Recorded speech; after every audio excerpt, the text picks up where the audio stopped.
غلطی ہو جائے، خطا واقع ہو جائے، فوراً رجوع کر کے اللہ کے حضور توبہ کر کے تو اصل بات کی طرف واپس لوٹ آنا چاہیے۔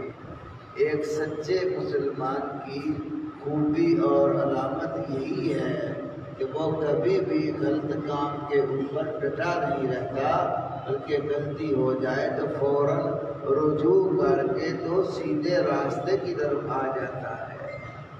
سچا مسلمان بھی وہی ہوتا ہے نا جو سیدھے راستے کے اوپر گامزن ہو۔ اس لیے ہمیں غور و فکر کرتے رہنا چاہیے، زندگی میں اپنے تمام امور پر نظر ڈالتے رہنا چاہیے، کہیں کوئی ایسا امر تو ہم سے سرزد نہیں ہو رہا جو اللہ اور اس کے رسول صلی اللہ علیہ وسلم کے احکامات کے خلاف ہے۔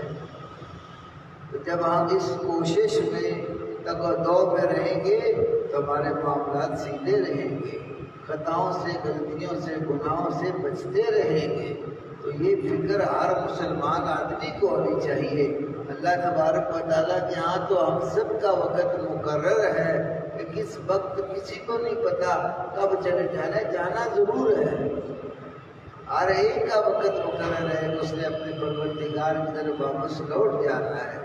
علم نہیں ہے کسی کو کب جائے گا، جب یہ ہمیں پتہ ہی نہیں ہے کہ ہم نے کب جانا ہے اللہ کی طرف، اور یہ بھی یقینی فیصلہ ہے کہ ہم نے ضرور جانا ہے، تو اس کا مطلب یہ ہوا کہ ہمیں ہر وقت مستعد اور تیار رہنا چاہیے۔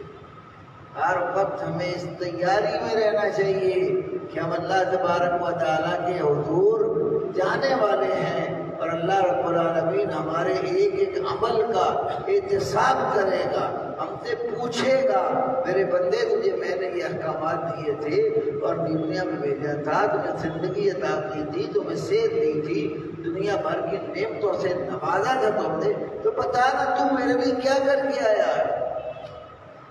تو کامیاب وہی ہوگا جس کا نام عمل صاف شفاف ہوگا، خطاؤں سے، گناہوں سے، غلطیوں سے پاک اور مبرہ ہوگا۔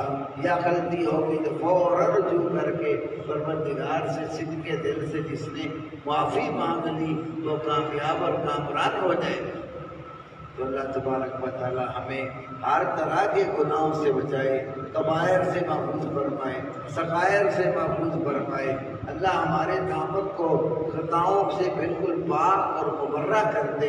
اللہ تبارک و تعالی ہماری دنیا کی زندگی کو کامیاب و کامران بنا دے، اور کل قیامت والے دن نبی کریم صلی اللہ علیہ وسلم کا اللہ تبارک و تعالی ہمیں ساتھ نصیب کرے۔ اللہ مجھے بھی عمل کی توفیق عطا کرے، آپ کو بھی عمل کی توفیق عطا کرے۔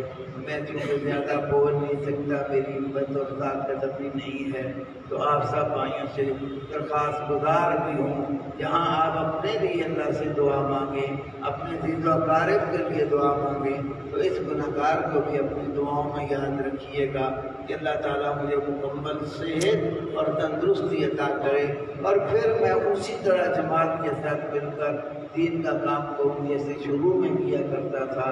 اللہ صحیح عمل کی توفیق عطا فرمائے۔ وآخر دعوانا الحمدللہ رب العالمین۔